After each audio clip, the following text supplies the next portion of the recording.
Ya, bueno, les doy la bienvenida entonces, chiquillos, a una nueva clase de lo que es el diferido de Historia del Tercero Medio. Este es el contenido de la semana del 6 al 9 de abril. Es el último contenido que vamos a tener ya acercándonos a esto que es el receso de las vacaciones de invierno debido al COVID-19.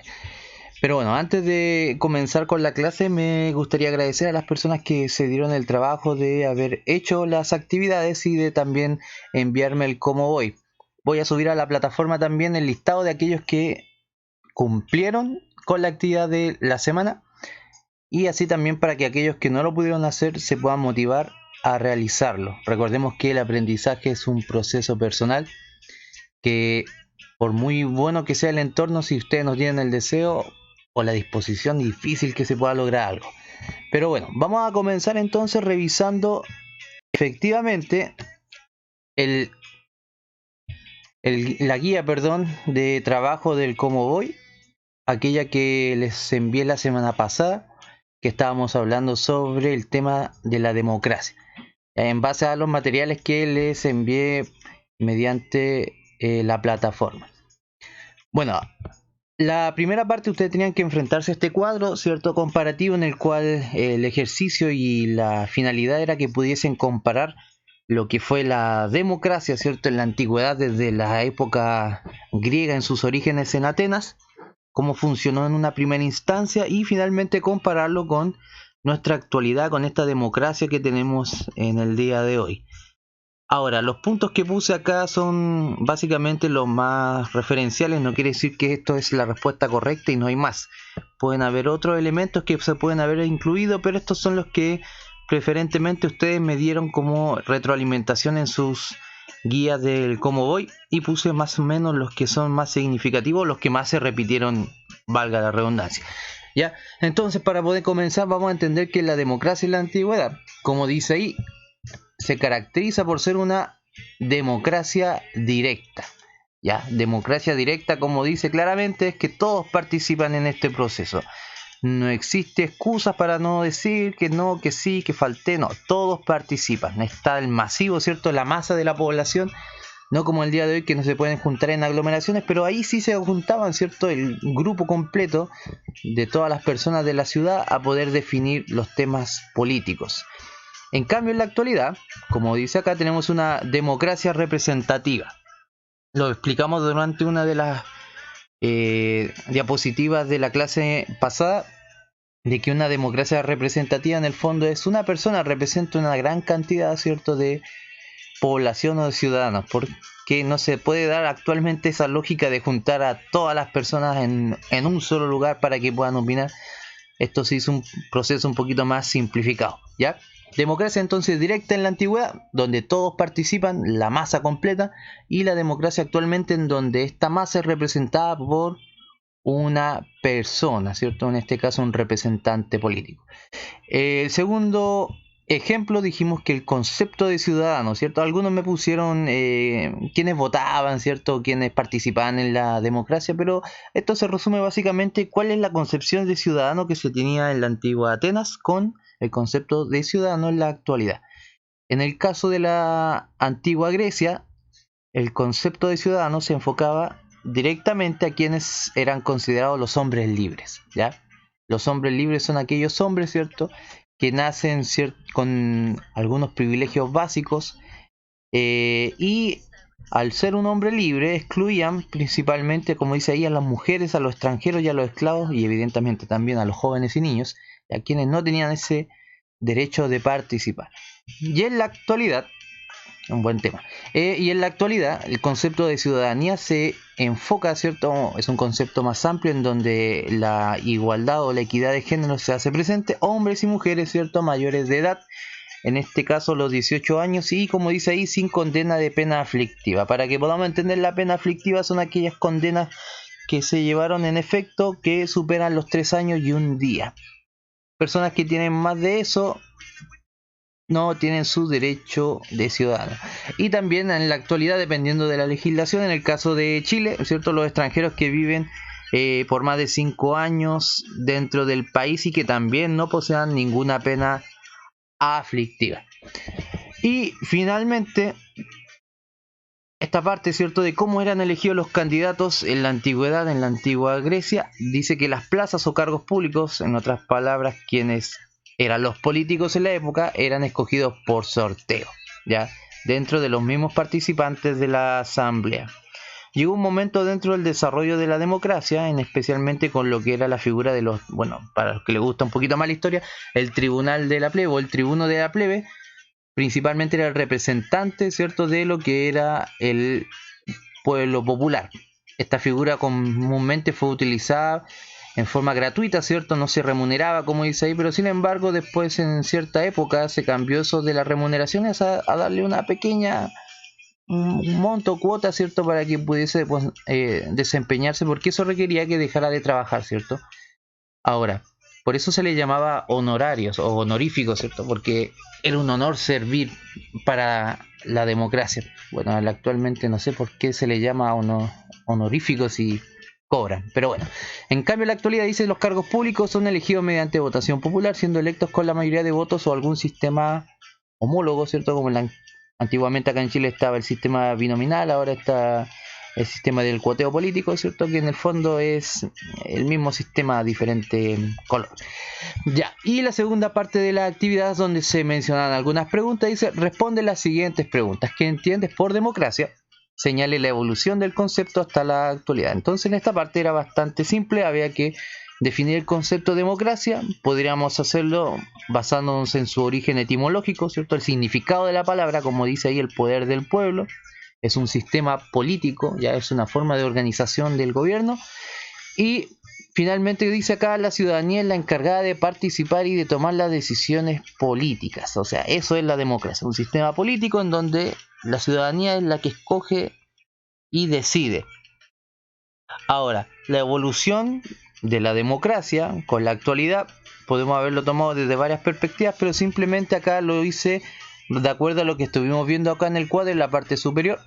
Una democracia directa, ¿cierto?, a una democracia representativa, que ese es como el principal cambio que ha sufrido la democracia. O sea, de que todos participen, finalmente a que exista un representante que sea la cara visible de la masa o del pueblo. Y la pregunta B dice: ¿la democracia es el mejor régimen político a seguir? Fundamente su postura.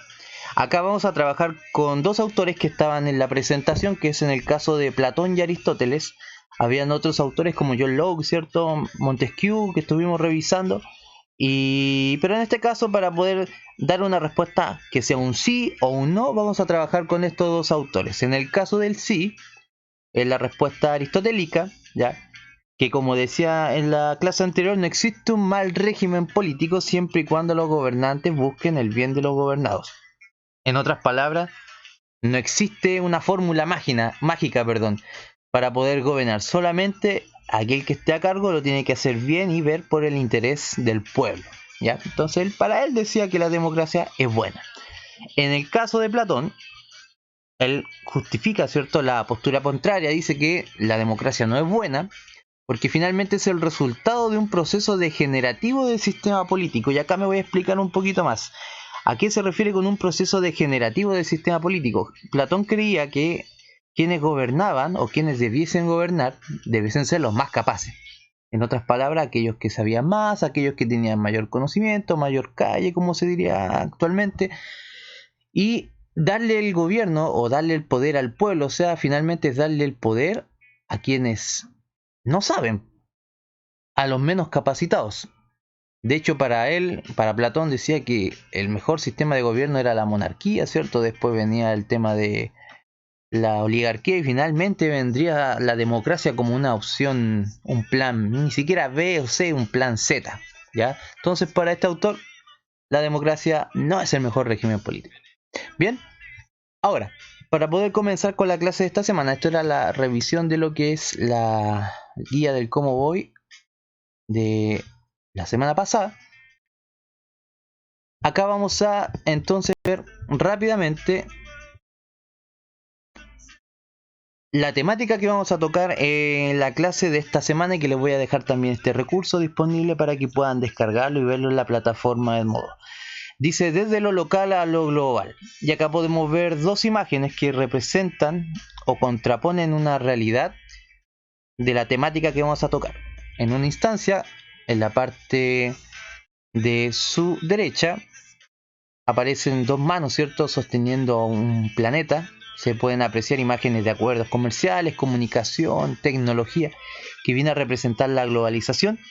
Y en el otro extremo aparece una imagen, ¿cierto?, de una feria, una actividad costumbrista que viene a representar lo que es lo local, lo tradicional, ¿cierto?, lo personal, ¿ya? Lo micro versus lo macro. Ahora, para poder entender estos conceptos, vamos a empezar definiendo lo que es lo global, o en este caso la globalización.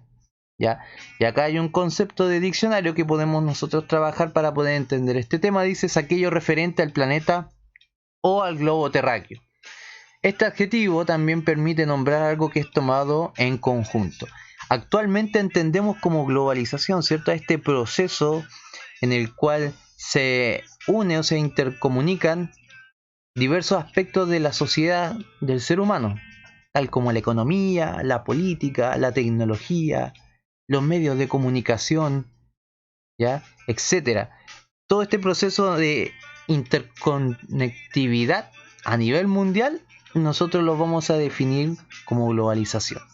Ahora, acá se aparece, siguiendo la lectura, una ejemplificación, ¿cierto?, desde un aspecto global económico. Dice la frase: la economía global está en crisis. Por ejemplo, indica que las economías de todos los países del mundo se encuentran en una etapa problemática. Y acá menciona, ¿cierto?, un aspecto, una debilidad que tiene la globalización, es que como está todo conectado o interconectado, un fenómeno aislado en un lugar X del mundo finalmente termina afectando a todo el mundo. Lo que puede ocurrir, por ejemplo, actualmente lo que es la enfermedad del coronavirus, lo que pasó en China, finalmente está afectando al resto del mundo, y no solamente desde un aspecto de salud, sino también desde un aspecto económico, de un aspecto social, etcétera, etcétera. Pongámosle nombre al adjetivo, pero existe una relación. Ya, a eso vamos a llamar globalización.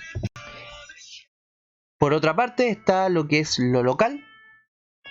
Como dice ahí, se refiere a lo perteneciente o relativo a un lugar, territorio, comarca o país.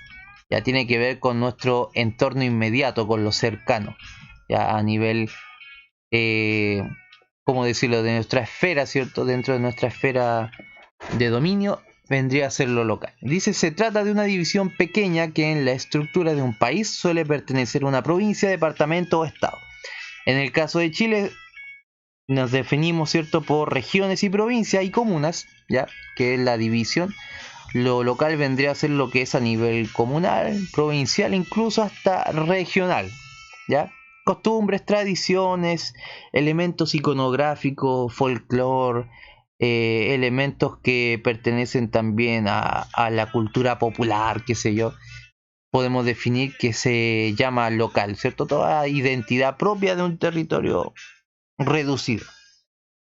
Ahora ya entendemos el concepto de global y local, pero aparte de eso existe también una gama, ¿cierto?, de conceptos respecto a la construcción de nuestra historia a nivel local o global, que es lo que estamos tratando de tocar. Y esta imagen representa fácilmente lo que la importancia que tiene lo global y lo local.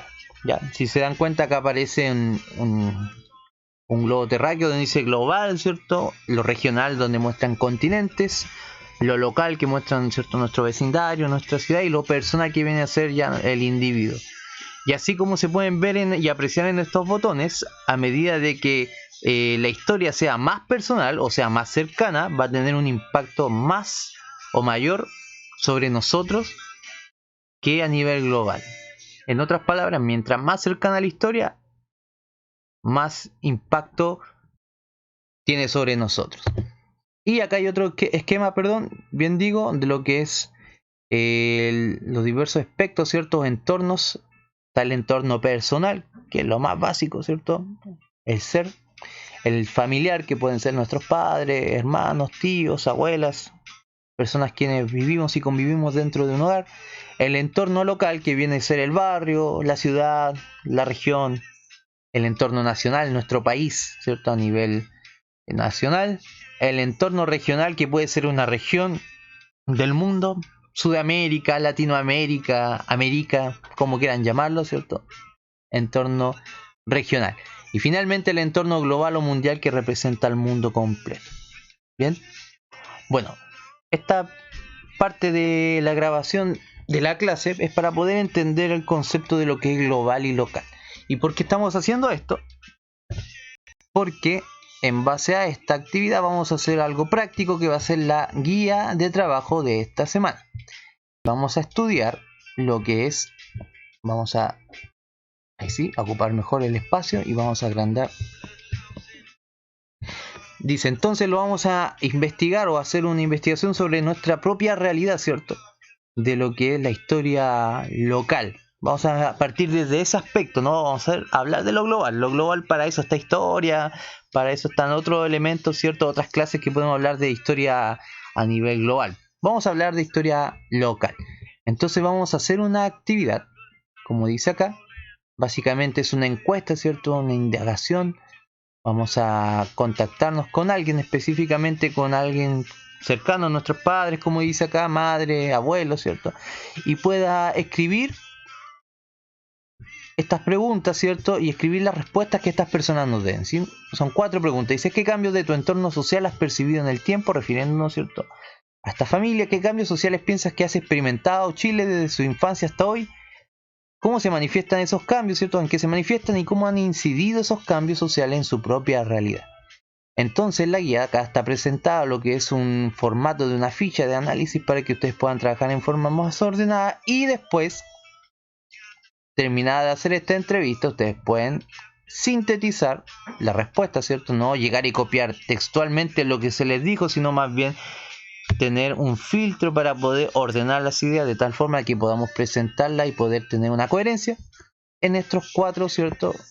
Perdón, en estos 5 ejes que están acá dentro de la segunda parte de la guía.